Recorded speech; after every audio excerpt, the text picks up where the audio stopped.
கைதாகிறாரா நடிகர் விஜய்?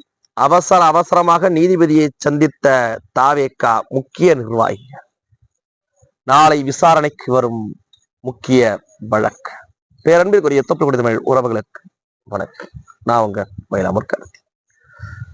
நேற்றைய தினம் கரூரில் நடந்த நடிகர் விஜயின் தாவேகா கட்சி கூட்டத்தில் கூட்ட நெரிசலில் சிக்கி 40 உயிர்கள் பறிபோயிருக்கு.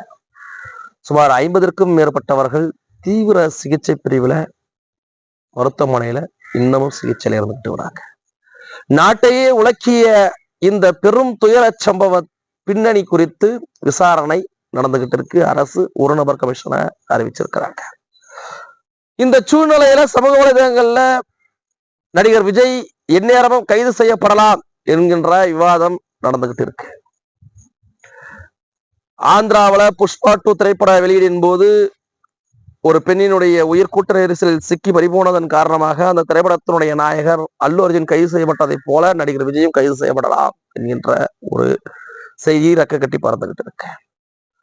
இன்னொரு நடிகர் விஜயை கைது செய்யணும் அப்படின்னு வலியுறுத்தி சமூக வலைதளங்கள்ல ஒரு சாரார் பதிவிட்டுட்டும் வந்துட்டு இருக்கிறாங்க.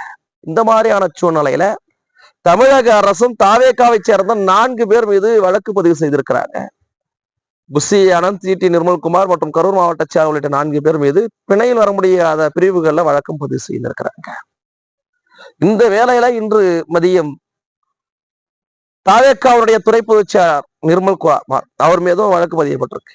அவர் சென்னை உயர்நீதிமன்றத்தினுடைய நீதிபதி தண்டபாணி அவர்களை அவருடைய இல்லத்துல சந்திச்சு ஒரு விளக்கம் ஒண்ணு கொடுத்திருக்கிறார்.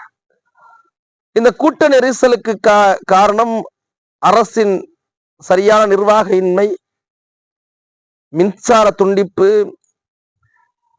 ஜெனரேட்டர் உடைப்பு, செருப்பு வீச்சு, கல்வீச்சு போன்ற அடுக்கடுக்கான காரணங்களை தாவேகா தரப்புல இருந்து இவர்கள் நீதிபதியிட்ட தங்கள் பக்கத்தினுடைய நியாயத்தை முன்னிறுத்தி வைத்திருக்கிறாங்க. அத்தனையும் கேட்ட இந்த நீதிபதி நாளைக்கு மதுரை உயர்நீதிமன்ற கிளை அமர்வுல இந்த விசாரணை நடத்தப்படும்னு தெரியப்படுத்தியிருக்கிறார்.